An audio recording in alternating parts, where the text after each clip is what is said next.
BPSC का जो आंदोलन चल रहा था और 17वीं रीएग्जामिनेशन की मांग को लेकर जो कोर्ट में याचिका दायर थी और कोर्ट से मामला डिसमिस हो गया। आपको बताते चले कि पूरी तरीके से ये जो आंदोलन है जिसमें 100 दिन से ज़्यादा 101वां दिन हम लोग का था और जिसमें पटना उच्च न्यायालय ने फैसला सुरक्षित रखा था, उसको डिसमिस किया गया। डिविजनल बेंच में मामला था। Acting chief justice Ashutosh Kumar और जी पार्थसारथी की बेंच ने इस मामले को खारिज कर दिया। खारिज होने के बाद जाहिर सी बात है कि जो हम लोगों के मन मस्तिष्क पर और जो अभ्यर्थी थे जिन्होंने पीटी परीक्षा पास नहीं किया या जो मेंस में भी बैठ रहे हैं, उनके दिमाग में भी ये चल रहा था कि पीटी परीक्षा रद्द होनी चाहिए थी क्योंकि व्यापक तौर पर गड़बड़ी हुई। लेकिन अभी कुछ चीज़ें हैं जिसका हम जिक्र करेंगे। वो मामला है, कुछ लोगों के चेहरे से खुशी झलक रही है। कुछ चेहरे जो हैं जो अपने आप को तथाकथित छात्र नेता और स्वघोषित कि हम ही छात्र के सबसे बड़े हितैषी हैं, आज उनको मज़ा आ रहा है। मज़ा क्यों ना आए भाई? क्योंकि आपको आंदोलन से अलग हटना पड़ा, उसको आंदोलन से छोड़कर भागना पड़ा। पूरी तरीके से मैं आपको एक एक बात का जिक्र करूंगा और पूरी तरीके से पूरी ईमानदारी के साथ, क्योंकि छात्र हित में जो भी लड़ाई लड़ी जा रही है उसमें किसी एक व्यक्ति का योगदान नहीं है। वो जिस बात का जिक्र कर रहा है 67वीं बीपीएससी पेपर लीक, जिसमें वो प्रोटेस्ट हुआ 21 अगस्त 2022 को, जिसमें 12:30 बजे वो गिरफ्तार हो गया था। सचिवालय थाना में 23 लोग गिरफ्तार थे, अनमैरिड लड़कियों के साथ वो भी गिरफ्तार थे। 15 लोग एक जगह थे और 10 लोग एक जगह थे। सब लोगों को 10 बजे रात में छुड़वाया गया और उस आंदोलन को हम लोगों ने बीपीएससी गेट के पास बीपीएससी डेलीगेशन के रूप में पूर्व चेयरमैन अतुल प्रसाद के समक्ष हम लोग ले गए और फिर मुख्यमंत्री जी से डेलीगेशन के रूप में दिल्ली में मुलाकात छात्र अभ्यर्थियों ने किया। उसका भी क्रेडिट वही लेना चाह रहा है। CGL 3 उसमें एक दिन का प्रोटेस्ट जो था उसको छोड़कर 20 से भाग गया। पहले ही सरकार एक पेपर को रद्द की थी, 2 पेपर को रद्द कराने के लिए प्रोटेस्ट चल रहा था और 20 से छोड़कर भाग गया। गांधी मैदान में लोग इंतजार करते रहे, रात भर नहीं आया। तो एक दिन का खेल नहीं है और हर आंदोलन का क्रेडिट अपने लेने के अनुसार आज वही बात है।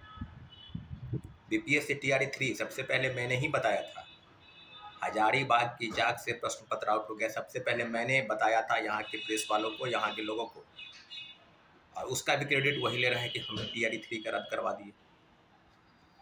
खैर कहने के लिए तो क्या है, कुछ भी है। जब गर्दनीबाग के आंदोलन को कुछ पत्रकार, कुछ यूट्यूबर और कुछ तथाकथित छात्र नेता इस आंदोलन को गलत रूप, रंग रूप देने का प्रयास कर रहे हैं, इसलिए उसको भागना पड़ा। ये रंगा सिंगार और गुरु घंटाल से तुम्हारी अगर दुश्मनी है तो निजी स्वार्थ के लिए तुम लड़ते रहो अपना। तुमको क्या दुश्मनी है, किस व्यक्ति से दुश्मनी है, क्या लेना है, क्या देना है, तो अपना समझो। क्योंकि तुम तो किसी कोचिंग संस्थान के गोद में बैठकर उस व्यक्ति से अपना दुश्मनी हित साध रहे हो, अपना साथ देते रहो। लेकिन छात्र हित से तो तुमको मतलब नहीं था। अगर इतना ही मतलब है तो तुम वहाँ रुके क्यों नहीं? गुरु घंटाल और रंगा सिंगार पर प्रोटेस्ट नहीं था? 18 तारीख से 20 तारीख तक तुम यही कर रहे थे। तब छात्रों ने फैसला किया कि रंगा सिंगार और गुरु घंटाल विषय नहीं है, विषय है री एग्जामिनेशन। और इसके लिए पूरा छात्र समुदाय, वहाँ का जो नेतृत्व हो रहा था, जो लोग कर रहे थे, सभी लोग ने फैसला किया कि हम लोग रंगा सिंगार गुरु घंटाल का विषय नहीं बनाएंगे। हम लोग का एक ही विषय है, वो विषय है री एग्जामिनेशन।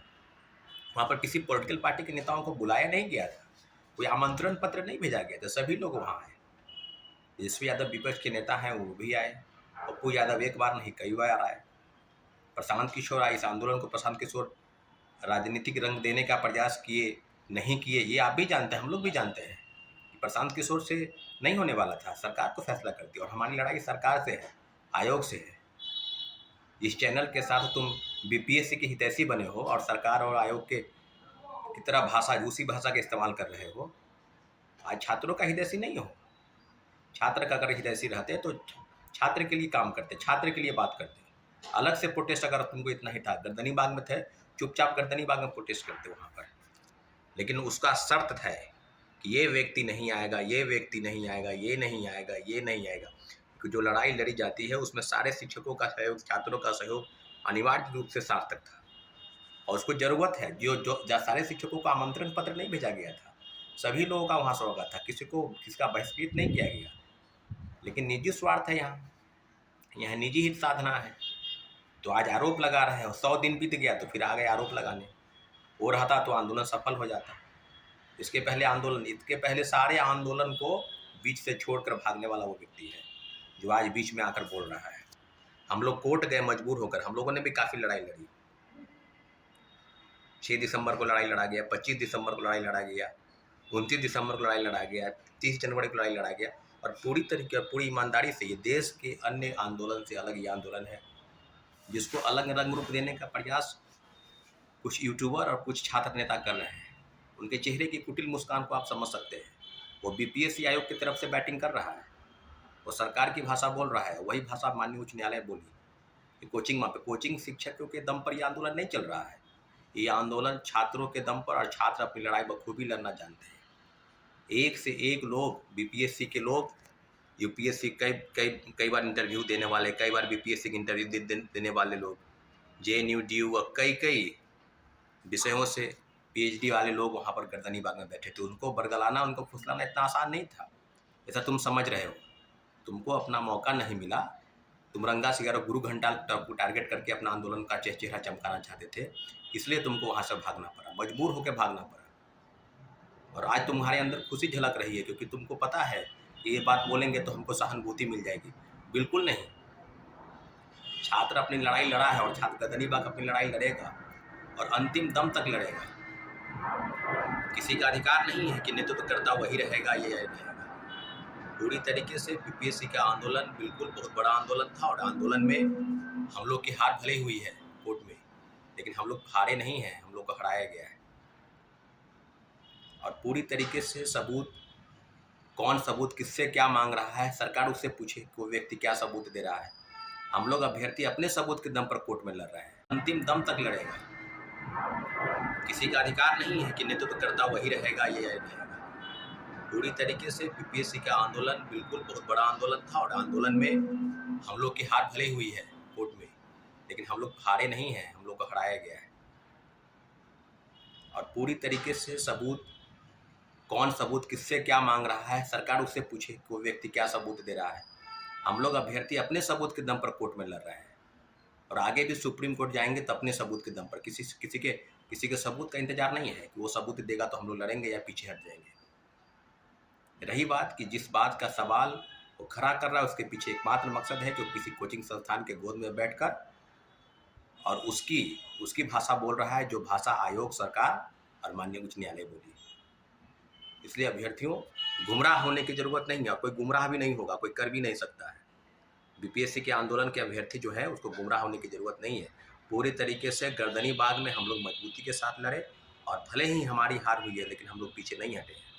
पूरी ईमानदारी और तन्मयता के साथ हम लोग आगे लड़ेंगे। लेकिन इतना जरूर है कि ऐसे ऐसे लोगों को पहचानने की ज़रूरत है, ऐसे ऐसे यूट्यूबरों को पहचानने की ज़रूरत है जो बीपीएससी आयोग की तरफ से बैटिंग कर रहा है, जो पूर्व चेयरमैन की भाषा, पूर्व चेयरमैन अतुल प्रसाद के भावही में ही गुणगान करता था। जबकि हमने कहा ना कि सबसे बड़ा भ्रष्टाचार में कोई व्यक्ति था जिसने बीपीएससी को ड्रिल किया, बीपीएससी को तहस नहस किया, वो है बीपीएससी का पूर्व चेयरमैन अतुल प्रसाद। ये व्यक्ति, कुछ लोग, कुछ यूट्यूबर उसी के गोद में जाकर बैटिंग कर रहे थे।